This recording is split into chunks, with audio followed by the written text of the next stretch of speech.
కేసీఆర్ ఆనవాళ్లు చేర్పేయడం ఎవరి తరం కాదని బీఆర్ఎస్ వర్కింగ్ ప్రెసిడెంట్ కేటీఆర్ అన్నారు. 100 రోజుల్లో 6 గ్యారెంటీలు అమలు చేస్తామన్న కాంగ్రెస్ ప్రభుత్వం ఒక్క పథకం కూడా పూర్తి స్థాయిలో అమలు చేయలేకపోయిందని ఆరోపించారు. ఇచ్చిన మాట నిలబెట్టుకోవడంలో కాంగ్రెస్ ప్రభుత్వం విఫలమైందని కేటీఆర్ ఫైర్ అయ్యారు. ఇక మళ్ళీ కేసీఆర్ను సీఎం చేయాల్సిన అవసరం ఉందని చెప్పారు.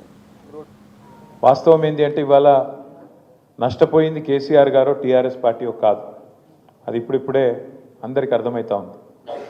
నిజానికి ఔటర్ రింగ్ రోడ్డు లోపల మనం ఎవరం కూడా కాంగ్రెస్ పార్టీ మోసపు వలలో పడలేదు. కాంగ్రెస్ ఎన్ని కథలు చెప్పినా, బీజేపీ ఎన్ని కథలు చెప్పినా ఔటర్ రింగ్ రోడ్డు లోపల ఉన్న ప్రజలు మాత్రం లేదు లేదు వీళ్ళు నమ్మదగ్గ మనుషులు కాదు, ఖచ్చితంగా మళ్ళీ కేసీఆర్ రావాలి, మళ్ళీ గులాబీ జెండాను ఎగరాలని చెప్పి అది చేవెళ్ళ కావచ్చు, రాజేంద్ర నగర్ కావచ్చు, అన్ని నియోజకవర్గాల్లో మననే గెలిపించినారు, మన పార్టీని గెలిపించినారు. చేసిన మంచి పనులు ఆపుతారు. ఇది వీళ్ళ తెలివి. మీరు ఆలోచించండి ఒక్కసారి.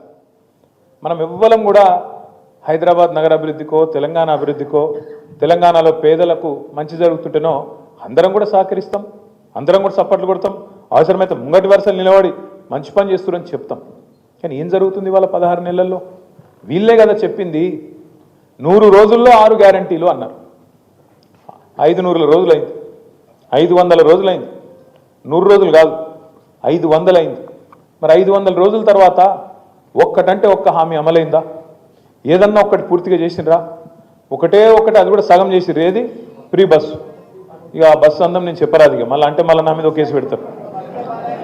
కాదు పెట్టరు కానీ అలా మనమే చూస్తున్నాం.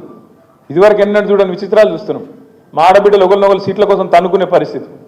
రాజకీయాల సీట్ల కోసం తన్నుకుంటే గమ్మత్, కానీ బస్సుల సీట్ల కోసం తన్నుకునే పరిస్థితి కూడా వచ్చింది. ఇవాళ ఆ పరిస్థితి వచ్చింది కాంగ్రెస్ ప్రభుత్వం వల్ల.